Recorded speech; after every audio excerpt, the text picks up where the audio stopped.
혹시 요즘 이런 생각을 해보신 적 있으신가요? 나만 이렇게 힘든 건가?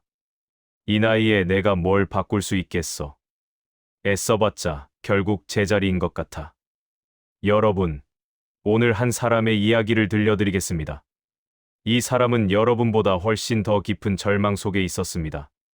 1801년 겨울, 전라남도 강진, 바닷가 주막집 한 칸방.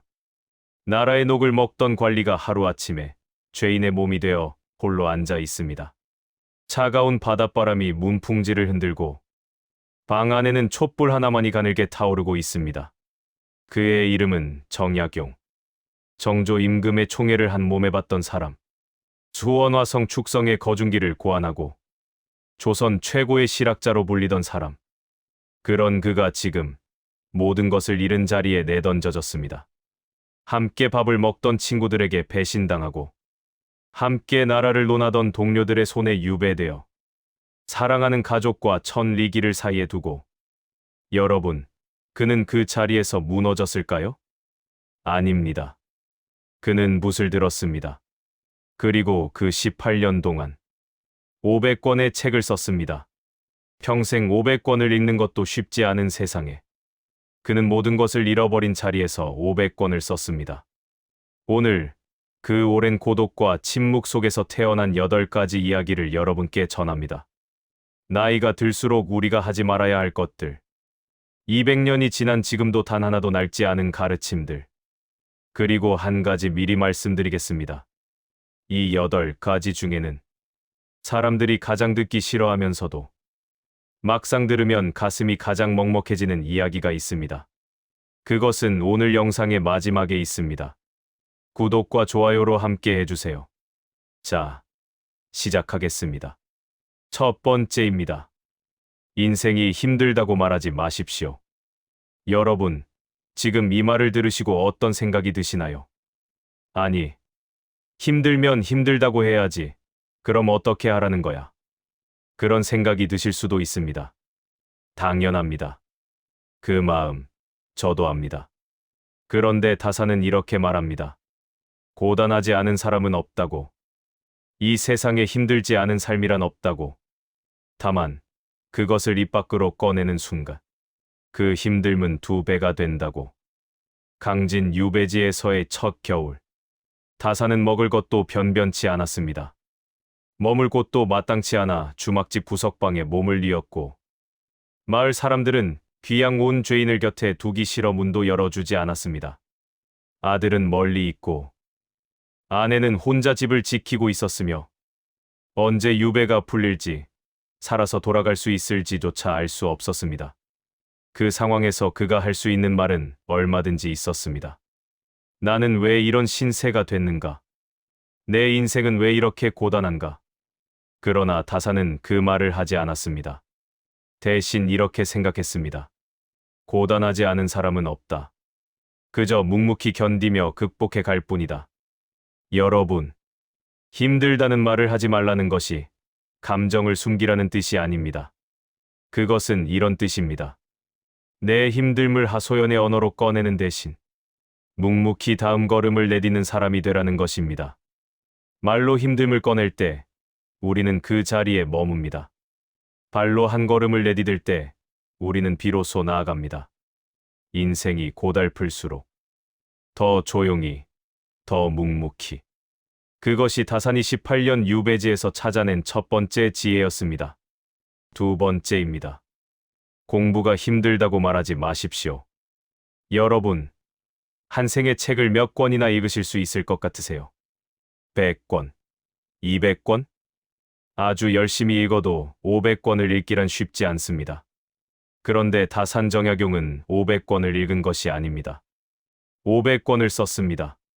목민심서, 경세유표, 금음신서, 철학, 법제, 의술, 천문, 건축, 지리. 어느 한 분야도 얕지 않았습니다. 그 모든 것을 유배지에서 죄인의 몸으로 해냈습니다.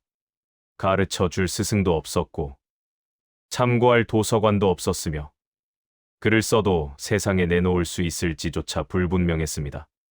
그럼에도 그는 매일 붓을 들었습니다. 왜였을까요? 다산은 말합니다. 공부를 포기하지 않았기 때문이라고. 단 하루도 배움을 멈추지 않았기 때문이라고. 여러분, 나이가 들수록 우리는 자꾸 이런 말을 합니다. 이 나이에 무슨 공부야. 이제 머리가 예전 같지 않아. 뭘 배워도 소용이 있겠어. 그러나 다산의 삶이 우리에게 말해줍니다. 공부는 젊음의 전유물이 아니라고. 배움은 나이와 상관없이 포기하지 않는 사람에게만 열린 문이라고. 유배지의 차가운 방에서도 책을 펼쳤던 사람. 세상이 자신을 버린 자리에서도 세상을 위한 책을 쓴 사람. 그가 우리에게 묻습니다. 당신은 오늘 무언가를 배우셨나요? 세 번째입니다. 사람을 사귈 때 나이를 묻지 마십시오. 강진 유배지에서 다산에게 한 사람이 찾아왔습니다. 백년사의 승려, 개장선사. 다산보다 10살이나 어린 사람이었습니다. 조선 시대였습니다. 신분이 다르고 나이가 다르고 사는 세계가 달랐습니다. 유학자와 승려가 깊은 벗이 된다는 것은 흔한 일이 아니었습니다. 그러나 두 사람은 밤새 주역을 논하고 함께 차를 마시며 시를 나누었습니다. 해장선사가 세상을 먼저 떠났을 때 다산이 그를 위해 쓴 글에는 이런 마음이 담겨 있습니다. 나이도 신분도 배경도 달랐지만 그 사람의 됨됨이와 마음이 맞았기에 우리는 진정한 벗이었다고. 여러분, 우리는 얼마나 많은 인연을 나이와 지위로 먼저 가르고 있을까요? 나보다 어리잖아. 저 사람은 나보다 아랫사람이야. 우리가 무슨 친구가 돼. 그러나 다산이 보여준 삶은 다릅니다. 사람은 나이로 보는 것이 아니라고. 그 사람의 됨됨이, 그 사람의 마음을 보면 된다고. 나이가 들수록 우리는 새로운 인연을 맺기가 더 어려워집니다. 그런데 그 이유가 어쩌면 나이나 지위를 먼저 따지기 때문은 아닐까요? 다산은 유배지라는 가장 좁은 세계에서 가장 아름다운 우정을 만들어냈습니다. 그것은 그가 먼저 나이를 묻지 않았기에 가능한 일이었습니다. 네 번째입니다. 성공에 집착하지 마십시오. 여러분, 정약용이 역사에서 가장 빛나는 시간은 언제였을까요? 정조 임금 곁에서 높은 벼슬을 누리던 시절이었을까요? 조선 최고의 관리로 불리던 때였을까요? 아닙니다. 역설적이게도 그의 이름이 가장 높아진 것은 유배지에서였습니다. 아무것도 없는 강진의 초가집에서, 권력도 지위도 재물도 없는 그 자리에서 그는 역사의 길이 남을 책들을 완성했습니다. 목민심서는 탐관오리로 가득했던 조선의 지방 행정을 바꿔야 한다고 말했고, 경세유표는 나라의 근본 제도를 다시 세워야 한다고 외쳤습니다.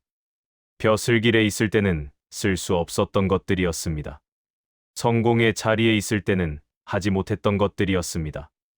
오히려 모든 것을 잃었을 때 그는 가장 자유로웠고 가장 위대했습니다.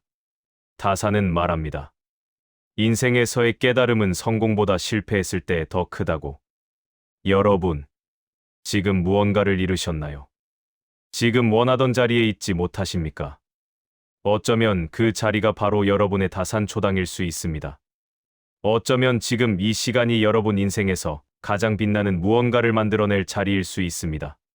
성공에 집착하는 사람은 성공을 잃었을 때 무너집니다. 그러나 성공에 집착하지 않는 사람은 어디서든 꽃을 피웁니다. 다산이 그 증거였습니다. 다섯 번째입니다. 이것이 오늘 여러분께 가장 하고 싶었던 이야기입니다. 사람을 의심하지도 말고 너무 믿지도 마십시오. 여러분, 잠깐 멈추고 생각해 보십시오. 다산 정약용을 유배지로 보낸 사람들은 누구였을까요? 낯선 원수였을까요? 갑작스레 나타난 적이었을까요? 아닙니다. 그들은 어릴 때부터 함께 자란 친구들이었습니다. 함께 과거를 준비했고, 함께 밥상을 나눴으며, 함께 나라의 미래를 논하던 동료들이었습니다. 가장 가까운 곳에 있던 사람들, 가장 잘한다고 생각했던 사람들, 가장 믿었던 사람들, 바로 그들이 다산을 무너뜨렸습니다. 그 배신의 깊이가 얼마나 깊었을지 우리는 감히 상상하기 어렵습니다. 그런데 여러분, 더 놀라운 것이 있습니다. 다사는 그 이후에도 사람을 미워하지 않았습니다. 그 이후에도 제자들을 길렀고, 그 이후에도 해장선사와 우정을 나눴으며, 그 이후에도 백성을 위한 글을 썼습니다. 어떻게 그럴 수 있었을까요?